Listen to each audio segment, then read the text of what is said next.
Rebonjour tout le monde, j'espère que vous allez bien. J'espère que vous avez pris une bonne pause. Ça va Laura, ça va toujours? Oui, toujours, Super, toujours absolument. souriante, voilà.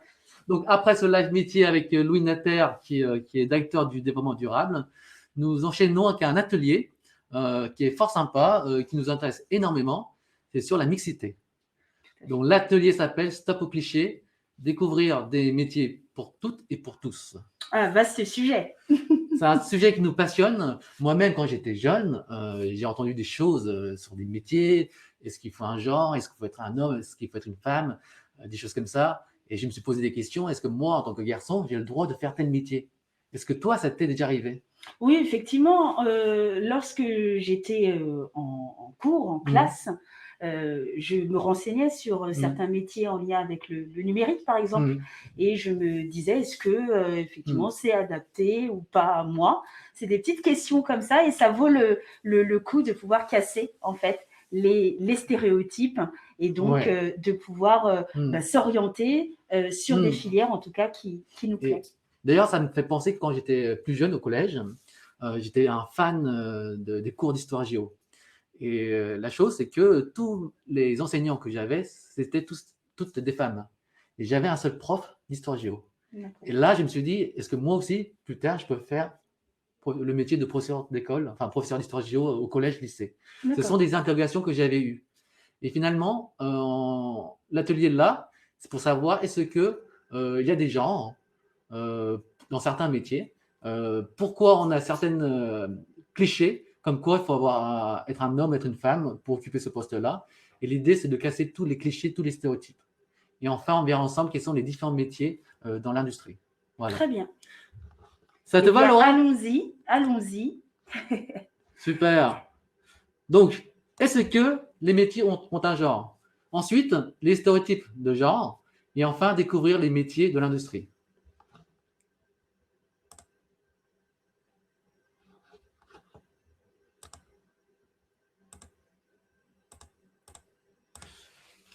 Alors, là, on a un exemple, on a quatre exemples de métiers différents.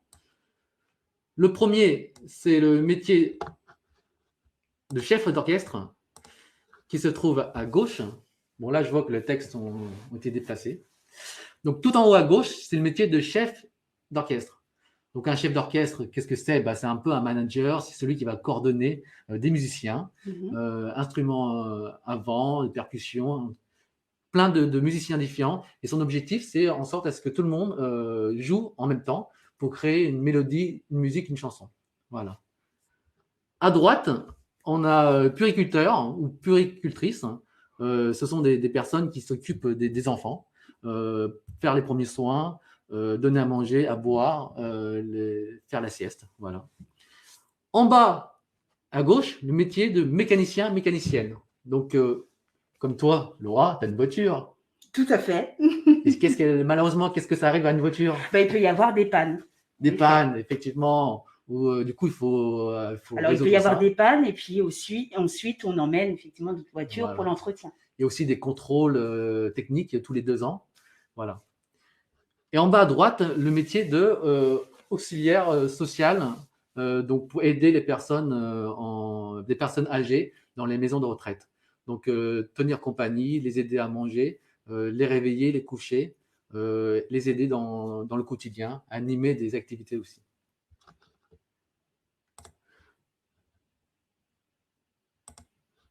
Donc on va lancer un petit vote, une petite question à choix multiple.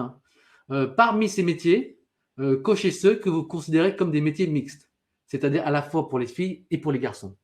Et pour cela, je vais lancer le vote. Donc là, on a chef d'orchestre, mécanicien, mécanicienne, auxiliaire de vie sociale et auxiliaire de périculture. Très bien. Donc parmi ces métiers, hein, euh, je redis la consigne, eh bien, il va falloir cocher ceux que vous considérez comme des métiers mixtes, donc à la fois pour les filles et pour les garçons. Alors, est-ce que le quiz est bien lancé? J'ai lancé. Donc là, n'hésitez pas à cocher quels sont les métiers que vous considérez comme des métiers mixtes. Alors, Ah bah, Les là, jeunes commencent à répondre. donc on a du 100%. On a du 100% Olivier. Et par contre, on a aussi un petit pourcentage. Donc, on a 14% qui nous disent aucun de ces métiers ne sont mixtes. Alors, D'accord. n'hésitez pas à nous dire dans le chat, pour ceux qui ont voté aucun, les arguments, le pourquoi. Pourquoi avoir choisi cette réponse? Je serais intéressée de le savoir. Tout à l'heure, tu disais 100%, les chiffres changent. Ah, les chiffres commencent à changer. Donc là, on a chef d'orchestre, effectivement, à 100%, puéricultrice à 95%. Ah, on augmente avec aucun à 9%, et on a l'auxiliaire de vie sociale à 95%. Donc, on va laisser encore quelques secondes. Hein. Oui, bonjour tout le monde. Je vois que tout le monde s'est bien réinstallé. Vous êtes effectivement, nous sommes de retour. Bonjour au collège Gaston Flamand. Alors, Olivier, quelles sont les réponses? Alors, on a 91% des répondants disent que le métier de chef d'orchestre est un métier mixte. 87% disent que le métier de puéricultrice est un métier mixte. 83% pour le métier de mécanicien, mécanicienne. 91% auxiliaire de vie sociale. Et on a 12% qui pensent qu'aucun des métiers n'est mixte. Voilà. Sachant qu'on a le collège Notre-Dame de Lourdes qui pense qu'il n'y a pas de genre pour les métiers et que tous les métiers sont mixtes. Toi, qu'est-ce que tu en penses? Eh bien, moi, je trouve qu'effectivement, tous ces métiers, effectivement, sont mixtes. Donc, je suis quand même contente un peu de voir ces réponses.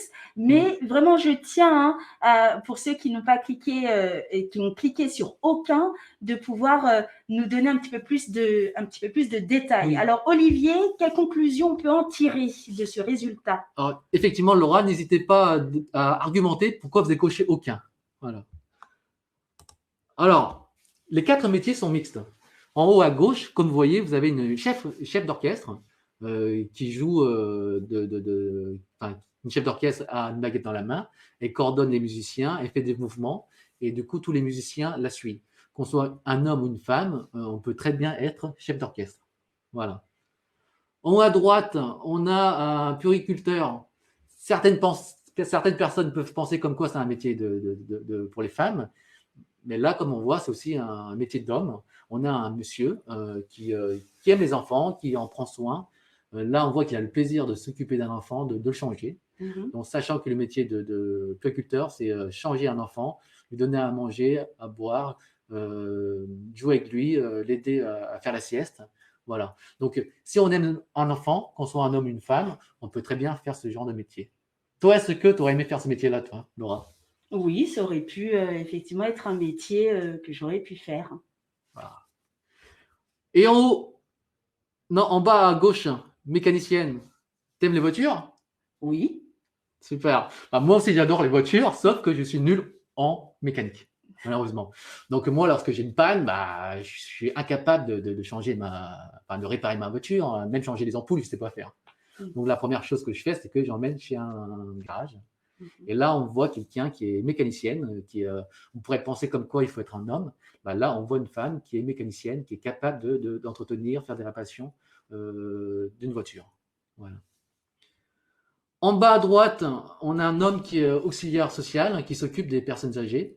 Voilà. Dans une maison de retraite, vous avez des personnes âgées qui sont des hommes et des femmes. Donc, pour pouvoir être en accord avec ce public qu'on gère, c'est toujours intéressant d'avoir parmi les auxiliaires sociaux des hommes et des femmes qui occupent ce poste-là. Voilà. Tout à fait. Donc, on voit qu'il y a parfois certains métiers où on voit une majorité d'hommes ou de femmes, parce qu'on s'aperçoit que, effectivement, certains se freinent dans leur orientation, pensant effectivement qu'ils n'ont pas, en tout cas, leur place. Effectivement. Alors, la diapositive suivante, eh bien, on va rentrer un peu plus dans les détails sur les stéréotypes de genre. Olivier, oui, je te laisse. Alors, justement, pourquoi certaines personnes peuvent penser comme quoi il faut être un homme pour faire tel métier ou une femme pour faire tel métier. tout simplement parce que ils ont déjà entendu ça. Ça vient des stéréotypes, des clichés. C'est quelque chose qu'on véhicule. Et ce qui est important, c'est de casser les stéréotypes. Donc, en fait, si tu dis qu'ils ont déjà entendu, tu parles en fait qu'il y a une sorte d'influence, peut-être Oui. Au niveau de l'environnement, L'environnement familial, euh, ce qu'ils ont pu, amical également, amical. et ce qu'ils ont pu observer Exactement. aussi. Ça peut être chez effectivement la famille, les grands-parents, les oncles, les amis qui disent comme quoi les garçons sont comme ça, les filles seraient comme ça. Ça peut être aussi à l'école aussi. Voilà. Tout ce qu'on peut entendre sur les filles ou sur les garçons, ce sont des choses qui sont des stéréotypes. Voilà. Très bien. Alors, je vois qu'il y a un problème d'affichage. On va lancer un deuxième vote. Alors, il va y avoir un certain nombre de phrases, si je ne m'abuse. Alors, je vais te laisser afficher donc, la consigne pour nos élèves. Donc, parmi les phrases suivantes, vous allez devoir cocher celles que vous avez déjà entendues. Alors, il y a différentes phrases. Les garçons sont scientifiques, les filles sont littéraires. Les femmes sont plus capables de s'occuper des enfants. Les garçons sont meilleurs que les filles au sport. Les femmes sont plus capables de s'occuper des enfants. Et non, je n'ai jamais entendu ces phrases. Effectivement. Alors, on espère qu'il y ait du 100%. Ce serait l'idéal, bien que… Après, il se peut que mot à mot, ce n'est pas ça que vous avez entendu, mais des phrases qui ressemblent. Voilà. Ça peut être reformulé autrement. Est-ce que parmi ces phrases-là, vous avez déjà entendu? Alors, apparemment, il y a 57% de réponses sur les garçons sont meilleurs que les filles au sport. Eh bien ça, on va pouvoir peut-être donner un élément d'information dans la diapositive suivante. Les femmes sont plus capables de s'occuper des enfants à 40%. Et les femmes sont… Voilà, oui. Ça s'affiche au fur et à mesure, excusez-moi. Et nous avons 13% de personnes qui n'ont jamais, en tous les cas, entendu ces phrases. Donc 16% n'ont jamais entendu ces phrases. Donc, alors, on a quand même, ce qui est assez énorme, 84% qui ont entendu comme quoi les garçons sont meilleurs que les filles au sport. Est-ce que c'est vrai? Parce que moi, j'ai entendu là, certaines filles qui ont obtenu quand même de grandes médailles là, en tout cas dans leur pratique sportive. Du coup, ce n'est pas tout à fait vrai. Hein. Et là, on a aussi une phrase qui commence un petit peu à augmenter, c'est que les femmes seraient en tous les cas plus capables de s'occuper des enfants. Pourquoi selon vous? Oui, n'hésitez pas à mettre dans le chat, argumenter pourquoi vous pensez à ça. Et d'ailleurs, peut-être il y a d'autres phrases stéréotypées que vous avez déjà entendues. N'hésitez pas à les mettre aussi pour partager avec nous. Alors, on va laisser peut-être une petite, encore quelques secondes là-dessus. Ah bah, ça y est, il est masqué. il est masqué. Du coup, on vous remercie de vos réponses. Alors, un stéréotype de genre, qu'est-ce que c'est concrètement? C'est tout simplement une idée toute faite sur un groupe de personnes en fonction de son genre. Comme quoi les filles sont, les garçons sont comme ça. Ce sont des stéréotypes de genre. Et ce qui est important dans ça, c'est qu'il faut vraiment les casser. Il ne faut pas faire du collectif. Il ne faut pas généraliser, tout simplement. Les individus sont vraiment différents. Et justement, pour illustrer, tout à l'heure, on disait comme quoi les garçons seraient scientifiques et les femmes littéraires. Là, en haut à gauche. Alors, oui.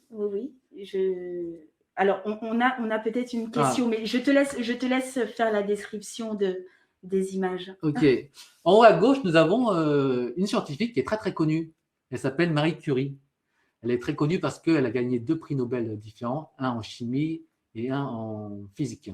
Donc, c'est vraiment une référence en France. Elle est française. D'ailleurs, il y a beaucoup d'écoles, collèges, lycées qui s'appellent Marie Curie. Moi, mon lycée à moi s'appelait le lycée Marie Curie. Alors, il y a juste Olivier, et je te laisse continuer. Il y a Olivier qui nous dit que, effectivement, la femme serait plus douée pour le ménage. Donc, comme quoi, ça, c'est une phrase qu'il a entendue également au sujet Alors, des femmes. C'est une des phrases un peu stéréotypées oui. qu'Olivier a entendues. Alors justement, Olivier, moi c'est Olivier aussi, et je te dis, Olivier, que ce n'est pas vrai. Moi, j'adore faire le ménage, j'adore faire la vaisselle. Je fais une fois par semaine le dimanche, et moi j'adore parce que ça me détend. Et ça fait un peu d'exercice. Donc je suis pas forcément sûr que la femme serait plus douée. Voilà. D'ailleurs, j'ai eu des copines qui, quand je suis chez elles, c'est moi qui fais le ménage à sa place. Alors, qui est cette jeune sportive en bas, en bas de l'image de Marie Curie? Justement, on demande aux jeunes, est-ce que vous reconnaissez cette sportive-là? Alors, n'hésitez pas à répondre dans le chat. En attendant, on va effectivement parler de… C'est une joueuse de football. Voilà, du personnage politique en bas à droite. En bas à droite, Elisabeth Moreno. Voilà. Donc, Elisabeth Moreno, elle est… Chargée du ministère Égalité Hommes-Femmes. Donc, oui, secrétaire d'État. Elle remplace du coup Marlène Schiappa, effectivement. Et donc, elle traite le sujet de l'égalité des hommes et des femmes. Oui, et sachant que Elisabeth Moreno, avant, elle était PDG chez des marques d'ordinateurs, Lenovo, Lenovo, il me semble. HP. Donc voilà. Donc voilà, on peut être une femme, être manager, on peut commander, tout simplement. On peut avoir du charisme, avoir du leadership et savoir prendre des décisions. Alors, est-ce qu'il y a déjà des élèves qui nous ont répondu dans le chat sur la sportive que nous voyons en bas à gauche? Hein? Alors, Olivier, tu peux donner la réponse. Oui, la sportive s'appelle Madame Boulot. C'est une sportive qui est très très connue, qui d'ailleurs est passée à la télé. Laure Boulot, oui. J'ai oublié le prénom, mais je me rappelle du nom. Je crois que c'est Laure. Laure Boulot, effectivement. Et elle joue dans l'équipe de France, enfin, elle jouait dans l'équipe de France féminine, et aujourd'hui, elle est consultante sportive dans le domaine du football. Voilà. Donc voilà, il existe des femmes qui jouent très très bien au football, qui font du sport. Moi, pour ma part, je suis un homme, je ne suis pas du tout sportif. Comme quoi. Voilà. Je suis sûr que si je suis sur un terrain avec Laure Boulot, elle risque de me dribbler. Voilà. Toi, d'ailleurs, tu fais beaucoup de danse. Oui, tout à fait, voilà, pendant plusieurs années. Voilà, moi, je ne suis pas du tout sportif. Je suis sûr que si je danse avec toi, je ne peux pas suivre ton rythme. Voilà. Et en haut à droite, on a un homme qui s'occupe d'un enfant. Donc, on peut être un homme et être capable de s'occuper des enfants.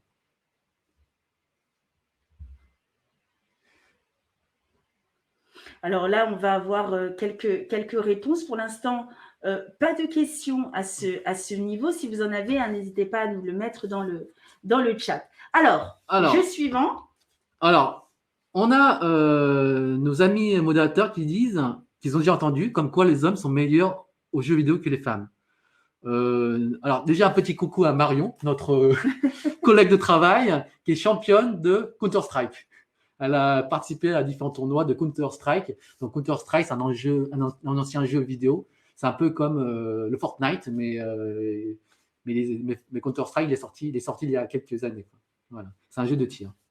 Donc, c'est un jeu de tir, d'accord.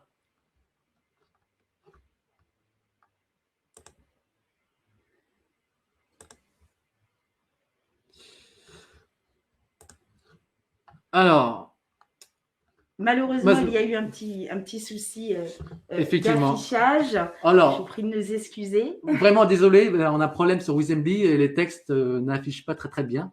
Ce qui est important, c'est que laissez de côté les clichés que vous entendez, comme quoi sur les filles, sur les garçons. Quand vous, collégiens, collégiennes, si vous souhaitez faire un métier, choisissez par rapport à vos envies. Ce qui est important, c'est choisir par rapport à vos qualités. Si vous êtes quelqu'un d'ouvert, sociable, peut-être travailler dans le social, dans le commerce, dans le tourisme, des métiers où on est beaucoup en contact avec les personnes. Si vous êtes quelqu'un de persévérant, peut-être le métier d'entrepreneur, le métier, je dirais, dans la construction, dans le BTP, parce que c'est des métiers physiques, fatigants, et il faut plusieurs semaines, plusieurs mois, plusieurs années pour construire quelque chose. Voilà. Après, il y a d'autres qualités, hein. Être créatif. Si on est quelqu'un de créatif, on peut être web designer, infographiste, dessinateur. Voilà. Choisissez un métier par rapport à vos centres d'intérêt, à vos qualités, vos besoins. Voilà. C'est ce que disait très bien Louis tout à l'heure, hein, durant le live métier. Il faut apprendre effectivement à se connaître, à s'affirmer et être confiant, en tout cas, dans ses choix. Donc, basez-vous sur vos centres d'intérêt, les matières que vous aimez à l'école, peut-être une cause aussi qui vous touche, et puis faites le lien avec vos qualités. Hein, comme disait très bien Olivier tout à l'heure, est-ce que vous êtes créatif, organisé, à l'écoute et puis faites un retour un petit peu, une sorte d'introspection hein, pour voir un petit peu ce qui vous motive. Hier, on a fait un atelier mood board. Donc, pour ceux qui étaient là, on vous a demandé effectivement de dessiner un petit peu qui vous allez être, en tout cas dans 25 ans, et de vous projeter dans un métier. Et donc, on vous a demandé de mettre les motivations hein, pour exercer ce métier. Et bien justement, on choisit un métier pour soi qui répond à nos besoins et qui nous motive. Donc, si ce qui nous motive, c'est d'aider les personnes en difficulté ou avoir des activités variées, ou plutôt, par exemple, protéger l'environnement, eh bien, vous allez vous diriger vers des métiers, des formations qui vont dans ce sens. Donc, encore une fois, comme on vous l'indique, on ne choisit pas un métier en fonction de son genre. Voilà. Donc, on essaye de se détacher de ces idées reçues et on se base sur ce que l'on est et ce que l'on aime. Effectivement. D'ailleurs, toi, Laura, quelles sont tes qualités à toi? Est-ce que tu vois le lien entre tes qualités et ton métier d'aujourd'hui? Tout à fait.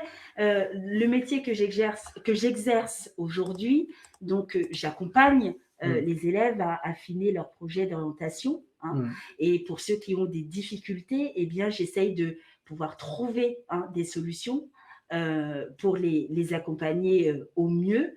Et donc, ça nécessite d'être à l'écoute. Parce que c'est en étant à l'écoute qu'on va pouvoir cibler les besoins et donc de pouvoir en tout cas être efficace et efficient. Donc, je vais rester sur le mot efficace dans les actions que je vais proposer. D'accord. Après, là, on parle des qualités, mais aussi les centres d'intérêt. Voilà, si vous aimez les mathématiques, peut-être pouvez vous diriger vers les métiers scientifiques, métiers d'ingénieur. Si vous aimez la musique, on va dire la culture de manière large, donc peut-être dans les médias, journalistes culturels, mettre en place des concerts dans l'équipe de production, de mise en œuvre, d'organisation d'un concert. Si vous aimez les animaux, peut-être travailler dans un zoo, être vétérinaire. Voilà. Par rapport à vos centres d'intérêt, vos qualités et ce qui vous motive, vos besoins, c'est sur ça qu'on doit s'appuyer pour choisir un métier. Voilà. Il ne faut pas s'appuyer sur son genre, tout simplement. Tout à fait.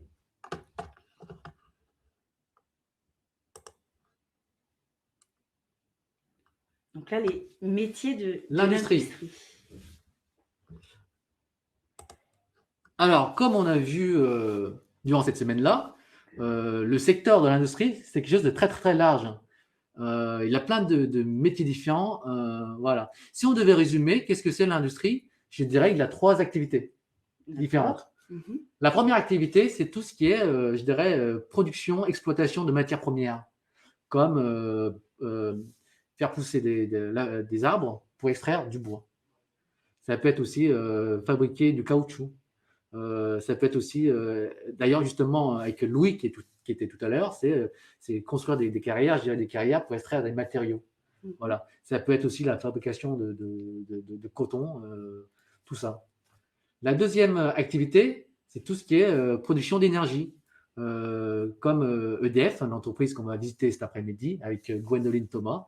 Ils créent de l'électricité. Ça peut être des entreprises qui exploitent le pétrole, le gaz. Tous ces domaines-là, c'est l'énergie. Et la troisième type d'activité, c'est tout ce qui est production de biens. Donc, comme on a dit durant l'atelier comment fonctionne une entreprise, qu'on avait animé ensemble, un bien, c'est un objet tangible qu'on peut toucher. Et durant toute cette semaine-là, on a vu différentes entreprises qui produisent des biens. Voilà. Par exemple, des bouteilles de verre avec l'entreprise OAI. Ça peut être l'entreprise Sanofi qui fabrique des médicaments ou d'autres entreprises qui fabriquent des meubles, du parfum. D'ailleurs, demain, on a Dior qui fabrique du parfum, des vêtements, des voitures avec le Renault, Renault nous qu'on avons a aussi. vu hier. Mhm. Et d'ailleurs, ça fait penser aussi à Hervé qui fabrique des objets 3D. Les jeunes ont beaucoup aimé d'ailleurs cet atelier-là. Donc voilà, la troisième activité de l'industrie, c'est créer des biens. Voilà. Ça, c'est pour résumer un peu les différentes activités, les différentes activités et ce qu'on peut faire dans l'industrie. Voilà. Laura, tu as des choses à ajouter? Ça me paraît très clair. Et puis, de toute façon, après l'atelier, on fera une petite synthèse pour, en tout cas, ceux qui ont encore des questions à poser. Et dans le chat, nous n'avons pas encore de questions. Donc, ça m'a l'air effectivement d'être clair. Alors, on peut passer peut-être à l'étape suivante. Je crois qu'il y a un petit jeu qui suit. Exactement. Alors, on va faire un petit jeu pédagogique. Pour chaque image qui sera présentée, il suffit tout simplement de retrouver le bon métier. Dans ce cas-là, n'hésitez pas à taper 1 ou 2 dans le chat. Voilà. Alors, il va y avoir des images, d'accord? Et donc, nos élèves vont devoir retrouver le bon métier. Exactement. Donc, ils vont devoir répondre dans le chat, soit 1, soit 2. Alors, là, on a une première image, donc d'une personne qui porte un casque en tous les cas et qui est devant des éoliennes, si je ne me trompe pas. Et donc, le métier représenté, c'est donc météorologue ou ingénieur en énergie renouvelable. Alors, chers élèves, on va vous demander effectivement de répondre. Il y a toujours un petit décalage. Ah, il y a déjà des réponses. Donc, on a effectivement ingénieur en énergie renouvelable. Effectivement, pour Cadou. Alors, on a Cadou, on a aussi Sophie. Maëline, Olivier, Grégory, Alexandra. Ah, donc on a une grande majorité de deux. Bon, bah, c'est la bonne réponse. Bravo à vous tous. Effectivement. Donc, effectivement, c'est ingénieur. On a une ingénieure en énergie renouvelable. Effectivement. Alors, le météorologue, c'est celui qui va prédire un peu le temps qu'il va faire demain, est-ce qu'il pleut, est-ce qu'il va faire soleil. C'est en lien aussi avec la nature, on va dire.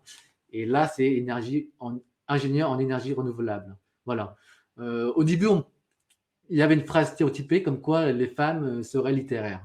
Là, on a le cas comme quoi une femme est aussi scientifique, comme Marie Curie. Voilà. Tout à fait. Et d'ailleurs, on peut faire le lien avec les 3 jeunes femmes que nous avons reçues mardi, qui travaillent dans l'entreprise OI. Oui. Donc, on a reçu Emma, on a reçu Amel, et on a reçu Marine. Donc, effectivement, qui sont responsables composition fusion, donc au sein de cette entreprise. Et il y en a même une qui a fait donc une formation d'ingénieur. Voilà. Et d'ailleurs, j'ajouterais que durant la vie d'entreprise chez OI, il y avait une responsable qualité des bouteilles qui est une femme. Oui, oui, tout à fait. Tout à fait. Bravo, c'est la réponse 2. Ingénieur en énergie renouvelable. Deuxième image. Alors, on a soit professeur de physique-chimie ou pharmacienne dans l'industrie. Là, c'est un petit peu facile. Ah, moi, j'hésite un peu. Hein. Je vois des fioles, je vois une blouse blanche. Ça me fait penser à mes anciens professeurs de physique-chimie. Quand j'étais au collège et lycée. Faux. Pas Donc, faux. voilà. Alors, dites-nous dans le chat, est-ce que cette image représente plus un pharmacien, pharmacienne? Ah, ça y est, ça arrive. Donc, on a professeur de physique-chimie. Donc, on a Élodie qui nous dit pharmacien, pharmacienne dans l'industrie. On a Grégory également qui a fait le même choix. Et on a Mathéo également, professeur de physique-chimie. Hein. Alors là, les réponses arrivent toutes arrivent d'un seul coup. Du coup, on n'arrive pas à forcément lire vos noms. Mais Mathéo n'est pas tout seul. Là aussi, Cadou. Ah, il y a Cadou également. Professeur de physique-chimie. Très bien. Alors, la réponse à cette question. La réponse est pharmacien dans l'industrie. Donc, alors, le professeur de physique-chimie, c'est celui qui va préparer son cours sur tout ce qui est la chimie et la physique. Donc, c'est le professeur que vous avez au collège et au lycée. Le pharmacien dans l'industrie, c'est celui qui va fabriquer des médicaments. Il va trouver les matières, les composants. Ensuite, il va créer des gélules ou des morceaux de médicaments. Il va les tester. Il va regarder ce que ça va marcher. Et ensuite, il va contrôler la qualité, la production. Et ensuite, ce sera livré dans les pharmacies qu'on connaît, les officines. On va acheter des médicaments. Voilà. Alors, je vois quelques messages qui passent dans le chat. Ne vous inquiétez pas pour ceux qui ont peut-être donné une réponse trop rapidement. Vous pouvez renvoyer votre réponse derrière. Oui. Pas d'inquiétude là-dessus. Très bien. Alors, je crois qu'il y a encore une dernière image. Effectivement, Laura. Ça arrive. Alors, est-ce qu'on est face à une pilote de ligne, un pilote de ligne ou ingénieur automobile? Oh, là, moi, j'ai ma réponse. Hein. Ah.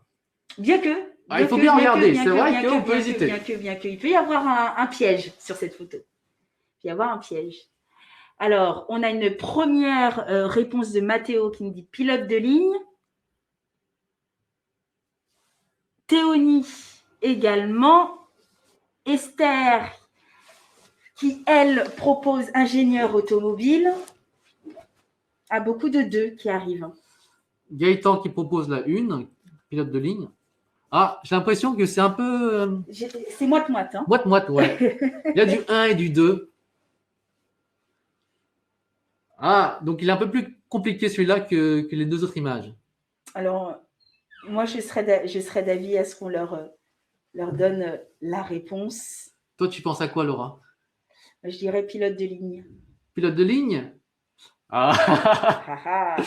C'est ingénieur automobile. Ah. Voilà. Erreur pour moi. Oui, le pilote de ligne, c'est le commandant d'avion qui fait fonctionner, qui pilote un avion pour voyager. Par exemple, quand vous faites un voyage à l'étranger, vous prenez l'avion, il y a des stewards, des hôtesses de l'air, et vous avez le commandant de bord ou le pilote de ligne, c'est celui qui conduit.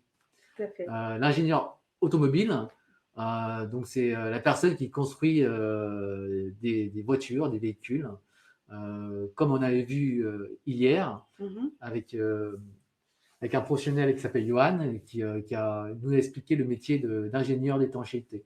Voilà. Donc, l'ingénieur automobile, c'est le spécialiste des voitures. Il réfléchit à la conception des pièces, il rassemble les pièces avec son équipe pour construire un véhicule, une voiture qui fonctionne. Voilà. Merci pour ces définitions. Je peux vous piéger en vous guidant, en vous donnant les mauvaises réponses, hein, ne pas toujours écouter les animateurs. Le but, c'est de vous guider un petit peu pour trouver la bonne réponse, mais je vous embête parfois en donnant la mauvaise. Oui. Alors, les grandes familles de métiers dans l'industrie. Donc là, on a 2 personnes. Oui. Qui porte donc un sweat à capuche, hein, de ce qu'on appelle un hoodie unisexe. Oui. Donc là, on voit 2 jeunes qui portent le même hoodie, sachant que pour construire un hoodie ou un autre vêtement, un chapeau, un pantalon, des chaussures, peu importe quel est le vêtement, tout ça, il y a différentes étapes de développement, de construction, de fabrication. Donc l'idée qu'on va faire, c'est qu'on va faire un petit jeu. On aime jouer, hein, Laura. Tout à fait, mais j'adore ça. On aime jouer, on aime animer les jeux. Je suis pressée de découvrir tout ça. On aime tout ça. Donc, l'idée là, justement, à vous de deviner quelles sont les différentes étapes de production, de fabrication d'un hoodie. Donc là, il faut juste remettre dans l'ordre les 4 étapes de développement. Vous tapez la bonne combinaison dans le chat. Un exemple, c'est BAD dans le chat, mais ça peut être une autre combinaison. Alors, la première étape, c'est la A, contrôler la qualité de la production. B, produire en grande quantité. C, mettre à disposition des consommateurs.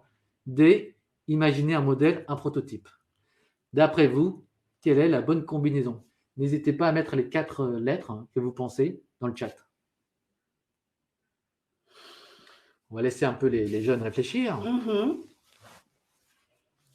Donc, contrôle la qualité de la production, produire en grande quantité. Ah, ça fait appel vraiment à la visite. Hein.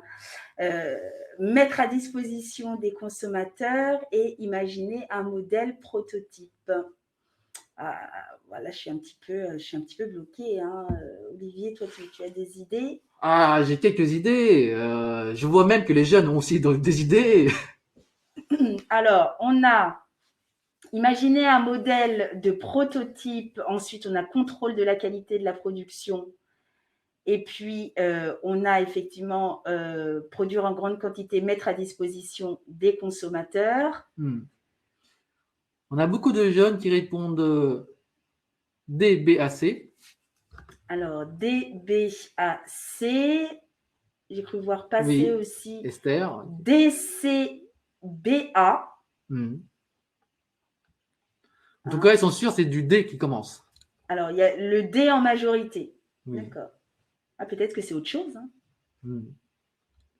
N'hésitez pas à proposer autre chose. N'hésitez pas. Hein. Est-ce que vous êtes sûr DBAC? Bon, alors, on peut donner déjà la première réponse. Oui. Hein, c'est effectivement, c'est bien la réponse D, hein, qui est d'imaginer un modèle et ou prototype. Une fois que le prototype est imaginé. Oui. Alors, eh bien, vas-y. Je comptais en fait piéger encore mes élèves. Du coup, je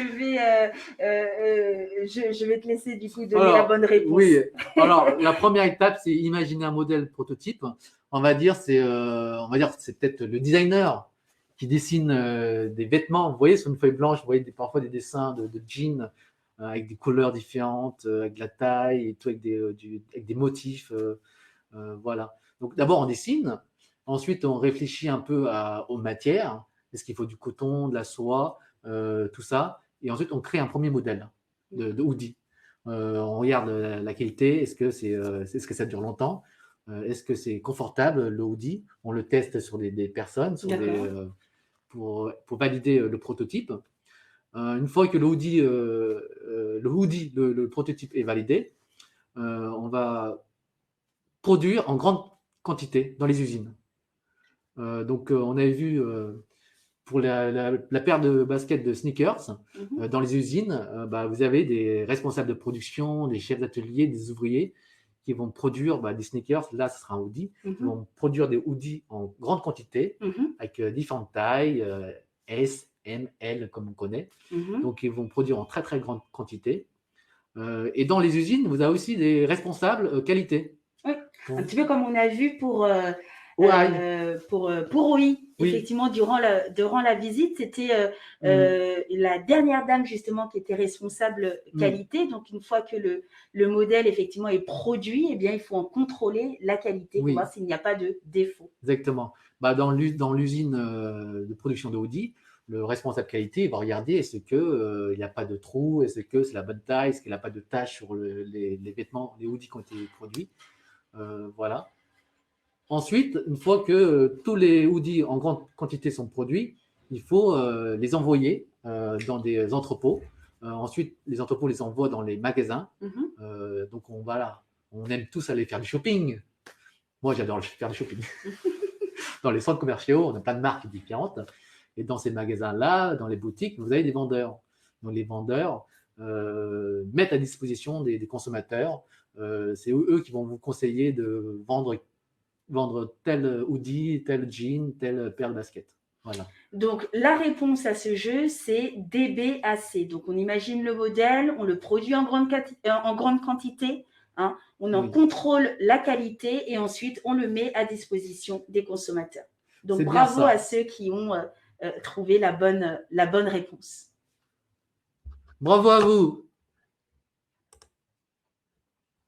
Alors, donc pour résumer, les grandes familles de métiers dans l'industrie, vous avez la recherche et le développement.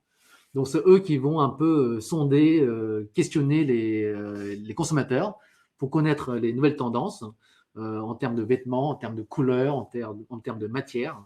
Comme je vous ai dit, ils vont créer le premier modèle de jean, de hoodie. Voilà, ils vont réfléchir aux matières, aux tailles, et ils vont veiller à ce que c'est de la qualité, est-ce que c'est confortable, est-ce qu'on s'y plaît bien dans la paire de baskets, dans son jean, dans son hoodie. Ensuite, deuxième groupe de métiers, c'est la production. Donc, dans les usines, dans les ateliers, c'est eux qui vont fabriquer en grande quantité le produit à partir de matières premières. Ils vont conditionner les biens aussi pour les envoyer dans les entrepôts, dans les magasins. Voilà.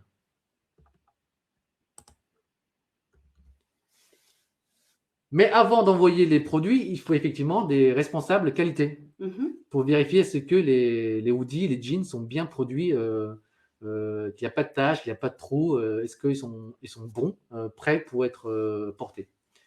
Et les responsables qualité vont aussi vérifier ce que les personnes qui y travaillent respectent les normes de qualité, les règles d'hygiène. D'ailleurs, ça fait penser à Hawaï. Il y avait dans ce métier-là où il y a beaucoup de chaleur, où c'est un peu dangereux, tous les salariés manutentionnaires avaient des EPI, des casques, des Oui, ils avaient lunettes les équipements de de protection. sécurité. Voilà. Et donc, la qualité et maintenance, ça me fait penser au live métier que nous avons eu lundi. Avec Marc Albert et Vincent, effectivement. Donc, Marc Albert, pour rappel, était responsable du service maintenance. Donc, il vérifie que les biens et les produits respectent la norme, mais aussi il assure la sécurité du personnel et bien évidemment du bon fonctionnement. Il s'assure que les machines et les outils fonctionnent très bien. Donc là, voilà, qualité et maintenance, forcément. Le produit doit passer au crible pour voir si tout est OK. Et puis ensuite, on a l'aspect logistique et commercialisation, où donc les produits vont être préparés à être transportés. Exactement. Et puis ensuite envoyés en magasin pour être vendus. Oui. D'ailleurs, si un jour vous avez la chance de visiter un entrepôt, c'est énorme. Moi, j'ai des amis qui travaillent dans ce métier-là. Ils m'ont envoyé quelques photos en top secret pour voir. Et effectivement, imaginez tous les hoodies, les manteaux, les paires de baskets qui sont produits, on les met dans des cartons. Du coup, avant de les envoyer, on les range dans un entrepôt, bien aligné, comme vous voyez. Du coup, vous avez plein de métiers comme cariste, préparateur de commandes, ensuite livreur aussi. Et un entrepôt, c'est vraiment, vraiment gigantesque. Voilà. Donc, il y a des grands entrepôts qui vont gérer tous ces produits-là, tous ces cartons-là. Et selon les demandes, en France, en Allemagne, on les envoie par avion. Et une fois ça arrivé à l'aéroport, on les envoie ensuite dans les petits magasins, on va dire, dans les centres commerciaux, pour être vendus. Voilà. Alors, est-ce que nous avons des questions pour le moment? Ça a l'air d'être bon pour tout le monde. C'est tout bon. Tu peux passer à la diapositive suivante. Alors, ces 4 grandes familles-là, franchement, peu importe ce qu'on produit, c'est la même chose. Que ce soit du parfum, des baskets, des chapeaux, les bouteilles aussi de verre, peu importe ce qu'on produit, c'est les 4 grandes familles de métiers. Ça, c'est les 4 grandes familles, les 4 grandes étapes. Oui, 4 grandes étapes dans lesquelles il y a différents métiers. Voilà. Alors, à nouveau, un petit vote qu'on va vous envoyer et on va vous demander parmi ces métiers, cocher ceux que vous aimeriez observer lors d'un stage de découverte. Je sais pas, moi j'ai une idée, mais je pense savoir, je te laisse mettre le vote. Je pense, peut-être que là, je m'avance peut-être un petit peu trop, mais j'ai une idée un petit peu des réponses. Alors, je vais envoyer ça. Alors, est-ce que vous souhaiteriez observer plutôt un ingénieur automobile chez Renault, ou plutôt un responsable de production chez Louis Vuitton, plutôt un responsable qualité chez EDF, oui, ou un responsable logistique chez Sanofi? Alors moi, tous ces métiers-là me plaisent. Et ce qui est important, c'est quand même être sur place avec le professionnel, pouvoir vraiment voir comment il travaille, les outils qu'il utilise, les réunions d'équipe, ce qu'il fait au quotidien, voir concrètement le lieu. Ça, c'est la meilleure. Enfin, l'immersion, le stage de découverte, c'est la chose la plus importante pour vraiment connaître un métier et pour savoir si on est fait pour ce métier-là, est-ce qu'on pourrait s'y plaire avant de s'engager à faire des études. Voilà. Alors, du coup, là, on a une majorité pour Louis Vuitton, hein, en qualité de. On a Louis Vuitton qui arrive en premier. Louis Vuitton, donc certains élèves seraient intéressés effectivement pour aller être aux côtés d'un responsable de production chez Louis Vuitton. Et puis, on a également l'ingénieur automobile chez Renault. Alors, on va laisser quelques secondes. C'est vrai que si je devais choisir parmi ces propositions, c'est vrai que j'aurais une envie peut-être de découvrir le métier de responsable de production chez Louis Vuitton. Alors, est-ce que c'est le métier en lui-même ou est-ce que c'est la marque qui te plaît? Bonne question. Alors, probablement peut-être la marque, mais le responsable de production, moi, ça me plaît de voir un petit peu justement les différentes étapes pour voir un petit peu le fonctionnement. Alors, c'est bon, je pense qu'on a eu la totalité des réponses. Donc, une majorité chez Louis Vuitton. Oui, donc 100% ont répondu responsable de production chez Louis Vuitton. Ensuite, 15% pour le reste, ingénieur automobile chez Renault, responsable de qualité, sécurité et environnement chez EDF et responsable logistique chez Sanofi. Moi, pour ma part, je dirais ingénieur automobile chez Renault. Voilà, parce que j'aimerais bien voir le dessin, savoir qu'est-ce qu'il y a dans la voiture, les différentes pièces, et savoir aussi voir dans l'usine comment les personnes, les assembleurs prennent les pièces et les assemblent comme un Lego, entre guillemets, pour avoir un véhicule et aussi important la phase de test, pour voir un peu rouler, tester le véhicule, connaître les normes de qualité avant de pouvoir le vendre. Alors, il va y avoir nos élèves qui vont nous donner aussi les arguments, nous expliquer pourquoi ce choix. Oui.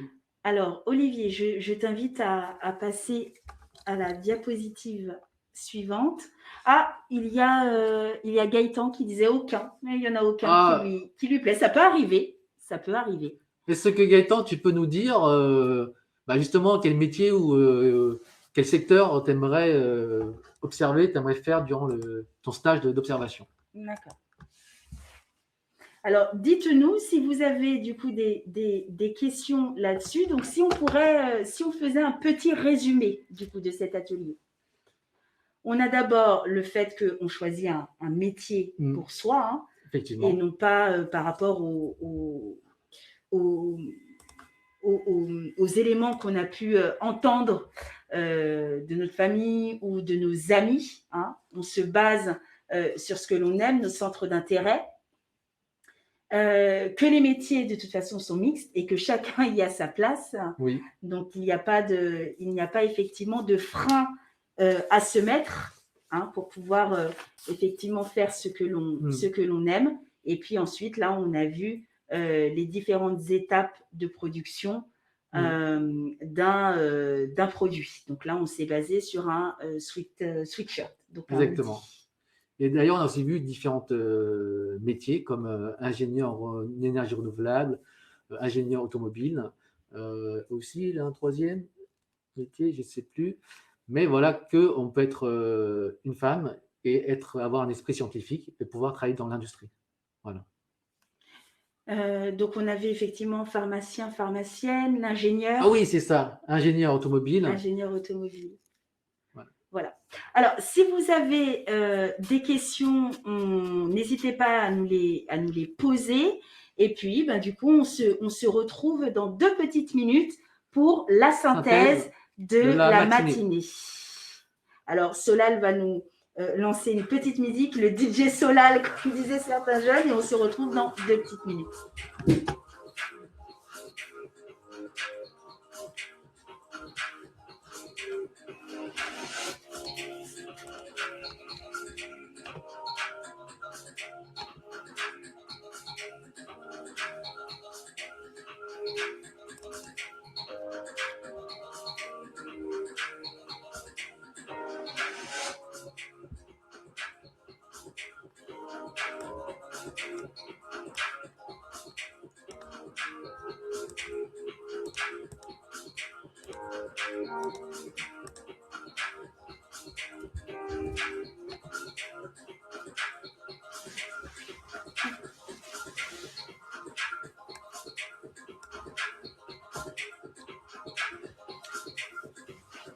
Donc, comme vous en avez l'habitude là depuis lundi, hein, c'est le même procédé.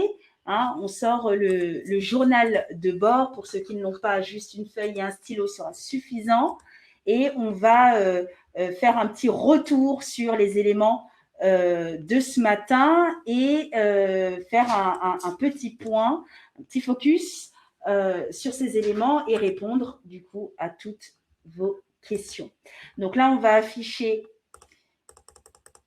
la bonne diapositive pour vous aider aussi. On va reprendre le même procédé. Alors, ce matin, on a eu donc un retour sur la veille, hein, sur la journée de mercredi, n'est-ce pas Olivier? Oui. Et nous avons reçu Louis Natter, donc, qui est directeur du développement durable chez Cemex, qui nous a un petit peu parlé de l'entreprise, de son métier, les compétences requises, et puis ensuite un atelier mixité pour casser un petit peu les stéréotypes de genre. Alors, qu'est-ce qui a été surprenant? Qu'est-ce qui vous a plu, hein? N'hésitez pas à nous le dire dans le chat. Et puis, les points aussi à retenir selon vous. S'il y a encore des zones de flou, on va y répondre. Donc, on a reçu ce matin Louis Natter, qui, lui, est dans le développement durable.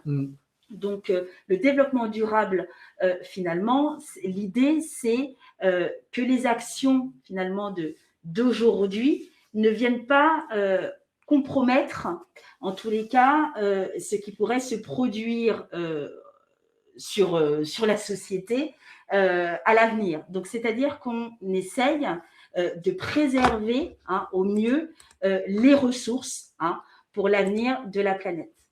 Est-ce que tu as des éléments, toi, à compléter sur l'idée de ce qu'est le développement durable?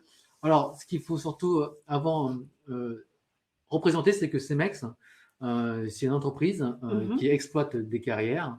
Et l'idée à la base, c'est voir quels sont les différents matériaux qui existent dans les carrières, de la pierre, des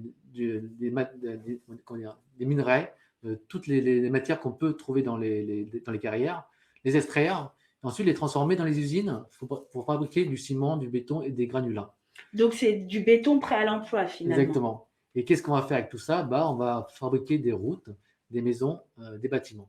Plein de constructions utiles pour la société, pour les habitants. Évidemment, quand on exploite les matières premières, l'idée, c'est aussi de exploiter de manière, je dirais, intelligente, faire attention à l'environnement, faire attention à la faune et à la flore, éviter de détruire des endroits où il y a des animaux qui y vivent, des oiseaux d'ailleurs, il parlait d'un projet sur les oiseaux. Donc le développement durable, c'est, je dirais, extraire des matériaux pour produire du béton, du ciment, construire des routes, des maisons, faire grandir la société tout en faisant attention à ne pas détruire tout ce qu'il y a autour, la forêt, la faune, les animaux, tout ça, quoi. Voilà. Donc finalement, Louis, au sein de Cemex, eh bien, il a 3 missions principales. La première, c'est donc d'élaborer avec son équipe une stratégie, hein, autour de différents projets. Hein, et puis, il va travailler sur le plan d'action et bien évidemment identifier les personnes qui pourraient, en tout cas qui seraient susceptibles, hein, de les aider dans leur démarche. Donc, il y a tout un travail qui est fait en collaboration avec différents organismes pour pouvoir effectivement défendre certains intérêts. Est-ce que, en termes de compétences, comme l'a dit Louis, c'est important effectivement d'être engagé. Oui. Hein. Il y a aussi une compétence importante à mémoriser, qui est la curiosité. La curiosité, voilà. Et bien sûr d'aimer être en contact avec les gens. Voilà. La curiosité, savoir qu'est-ce que c'est l'environnement, la sociologie, la politique, qu'est-ce qu'on peut mettre en place pour faire en sorte qu'on peut protéger la nature, l'environnement, aimer le contact parce que Louis ne travaille pas tout seul. Il mobilise des compétences internes dans son entreprise. Il va chercher des collaborateurs qui ont des expertises. Il va les motiver, les rassembler pour mettre en place des actions pour protéger l'environnement. Et il travaille aussi avec des entreprises extérieures aussi, pour mettre en place des projets, notamment un projet qui s'appelle la protection des oiseaux pendant 3 ans. Voilà. Et ce qui est aussi important hein, de noter pour les élèves, c'est que CEMEX, la maison mère, est donc en Amérique latine, oui. Au Mexique, et qu'il y a effectivement des antennes sur le territoire national, donc un volume en tout cas important de salariés, et puis différents sites, en tout cas sur la France, hein, en tout cas qui sont répartis sur le territoire. Ouais. D'ailleurs, CEMEX dans le monde, il y a 42 000 collaborateurs dans le monde, ce qui est énorme. Donc, c'est beaucoup de salariés qui travaillent partout. Et en France, on compte à peu près 2880 collaborateurs, un peu moins de 3000, qui sont répartis sur 300 sites différents en France. On est moins nombreux en France, mais 42 000 reste quand même un très grand chiffre. Donc, en termes de... parce qu'effectivement, il y a une idée reçue, on l'a vu d'ailleurs à la fin du live métier, vous polluez, producteur de béton, vous polluez. Mais CEMEX, en tout cas, fait tout en sorte pour pouvoir, en tout cas, avoir une démarche responsable. Effectivement, en termes de réduction des émissions de CO2, ça, il en parlait aussi. L'économie veille effectivement en termes d'économie des ressources naturelles. Et puis, ils font effectivement, ils assurent hein, la préservation de l'eau. Et puis, évidemment, ils veillent hein, aux intérêts des consommateurs et des clients. Oui. Et d'ailleurs, Louis disait que un des inconvénients dans son métier, c'est qu'il doit souvent se justifier, expliquer aux habitants pourquoi c'est utile d'avoir CEMEX et pourquoi c'est aussi utile de construire des routes et des maisons, malgré le fait qu'il y a des habitants qui ne veulent pas qu'il y ait une route bétonnée près de chez eux. Quoi. Oui, et puis il y a même les politiques publiques aussi qui peuvent effectivement être en désaccord. Donc, est-ce qu'il y a aussi on pourrait revenir peut-être sur les conseils de Louis qu'il a donné aux élèves qui, en tout cas, s'intéresseraient pour, en tout cas, être responsables de développement durable. Donc, il disait que, première chose, c'est bien faire ses études pour avoir plein de connaissances. D'ailleurs, Louis, il a fait pas mal d'études, il a fait un Bac+5. On verra en détail juste après quelles sont les études qu'il a fait. Mais lui, son conseil, c'est bien étudier, bien apprendre, connaître plein de choses, avoir plein de connaissances, comme il dit. Ensuite, savoir qu'est-ce qui pourrait nous intéresser comme métier. Et pour cela, il faut être ouvert, il faut être curieux, il faut connaître un peu les différents métiers qui existent, parler avec des personnes, se documenter. Voilà. Donc, il donnait ses conseils, justement, parce que l'orientation, c'est quelque chose de simple. Hein. Là, on a nos élèves qui sont en plein questionnement. Donc, il faut, on a le droit de se tromper, on a le droit aussi de pouvoir se réorienter. Lui, il a fait du coup un parcours littéraire au départ. Donc, il a fait un bac littéraire. Et puis ensuite, il a fait 5 années après le bac, une formation en géographie et en lien avec l'environnement. Oui.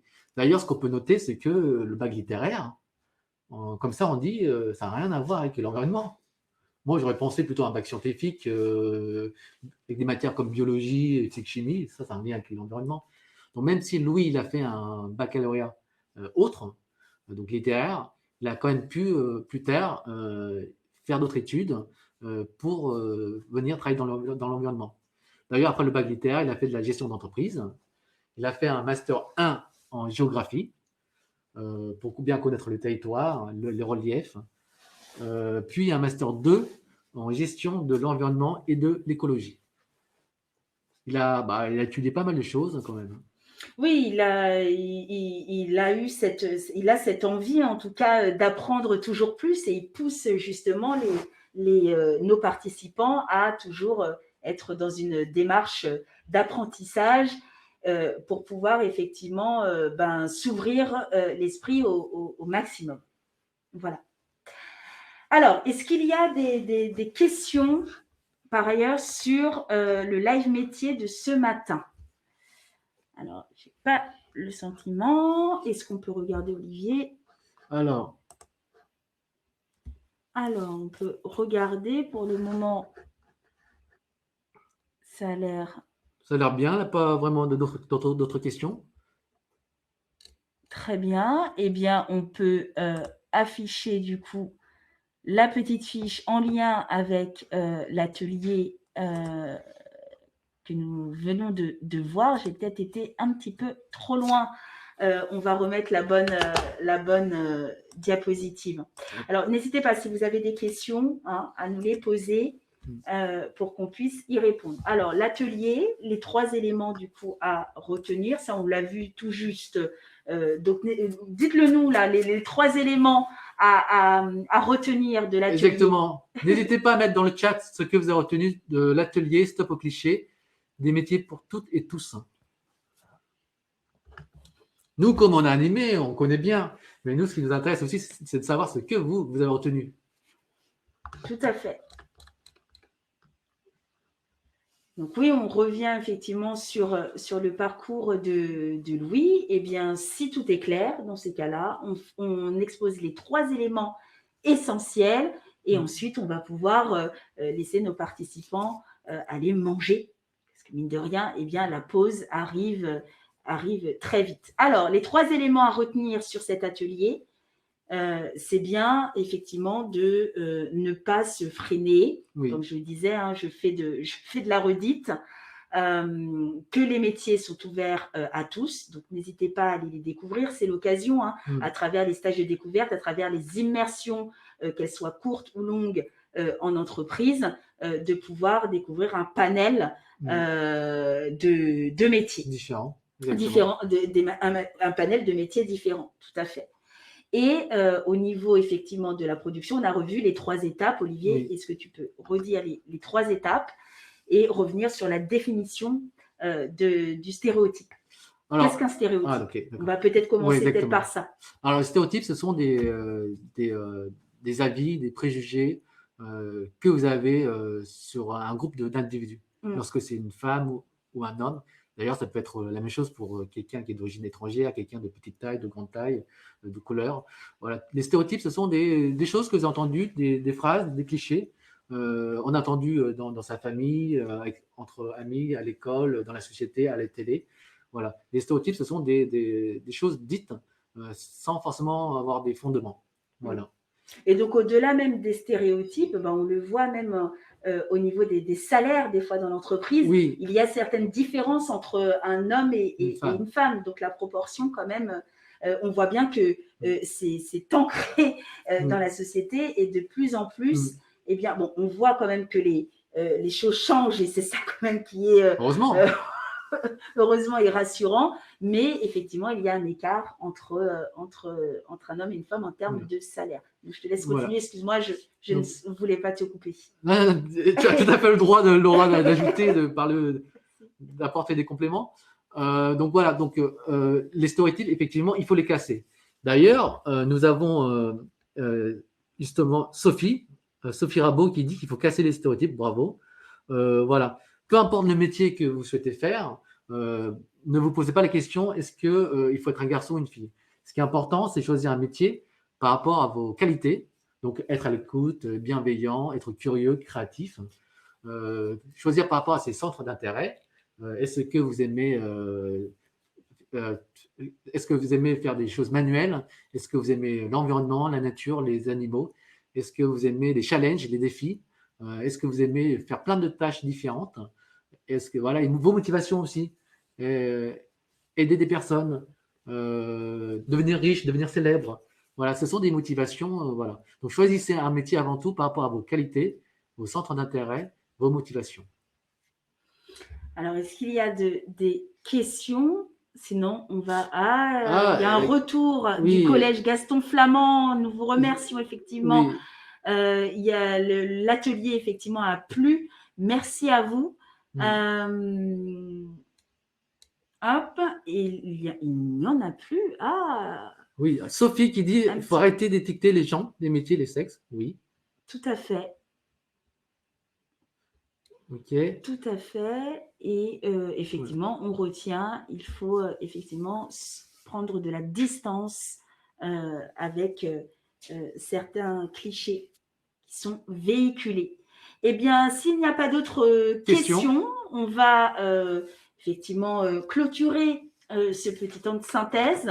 Nous restons disponibles sur le chat pour des questions supplémentaires. De toutes les façons, on prendra le temps de vous répondre. Et on vous souhaite un bon appétit. Mais avant ça, nous nous retrouvons à 14h. Exactement, un petit rappel, à 14h, il y a une visite d'entreprise en live chez EDF avec nos amis Thomas, Gwendoline et aussi Fabien. Donc, ils vont vous faire, ensemble, vous allez regarder, visiter l'entreprise EDF. Ensuite, on aura un live métier. Effectivement, avec Tess Pozzi, que nous allons recevoir et donc qui travaille au sein de Derichebourg. Et effectivement, on fera à nouveau un petit point de synthèse de l'après-midi. Donc, soyez au rendez-vous à 14h pour cette belle visite virtuelle d'entreprise. Il va y avoir de belles choses, un panel effectivement de métiers qui vont être représentés. Et pour l'heure, nous vous souhaitons un bon appétit. Merci à vous. À tout à l'heure à 14h.